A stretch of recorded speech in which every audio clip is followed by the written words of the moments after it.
పాకిస్తాన్ దగ్గర అణ్వాయుధాలు ఉన్నాయి, రష్యా దగ్గర అణ్వాయుధాలు ఉన్నాయి, చైనా దగ్గర అణ్వాయుధాలు ఉన్నాయి, ఫ్రాన్స్ దగ్గర అణ్వాయుధాలు ఉన్నాయి, ఉత్తర కొరియా దగ్గర అణ్వాయుధాలు ఉన్నాయి. అణ్వాయుధాలు తయారు చేద్దాం అనుకుంది బంగ్లాదేశ్, ఇదే సారీ మన ఇరాన్.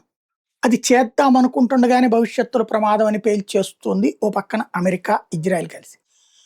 ఆల్రెడీ ఇప్పుడు అణ్వాయుధాలు ఉన్నటువంటి పాకిస్తాన్ని లేపేస్తామంటోంది ఇజ్రాయెల్ ఫ్యూచర్లో. ఎందుకంటే ముస్లిం దేశాల దగ్గర అణ్వాయుధం మంచిది కాదు, ఎందుకంటే ఈ ముస్లిం దేశాలు ఉగ్రవాదుల్ని పెంచి పోషిస్తారు, ఈ ఉగ్రవాదులకి ఆయుధాలు చేతిలో ఉంటే ఏమైనా చేసేస్తారు, కాబట్టి ఉండడానికి వీల్లేదన్నది వీళ్ళ కాన్సెప్ట్. ఇప్పుడు తాజాగా జరుగుతున్నటువంటి అంశం ఏంటయ్యా అంటే భారతదేశంలో అణ్వాయుధం ఉంది.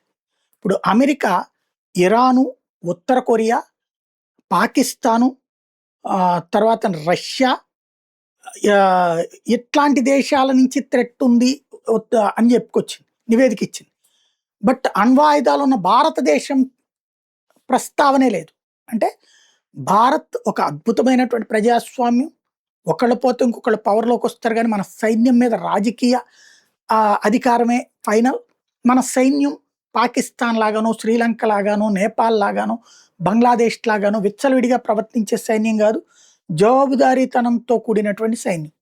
కాబట్టి మన అణ్వాయుధాలకి ఆ రోజుల్లో తయారు చేసినప్పుడు ఆంక్షలు ఎత్తేసారు.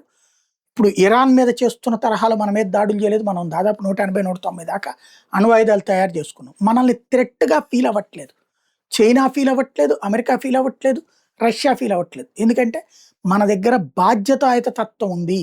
అణ్వాయుధాన్ని కేవలం బలం కోసం మాత్రమే పెట్టుకున్న దేశం ఇండియా అన్నది ప్రపంచం అంగీకరిస్తుంది.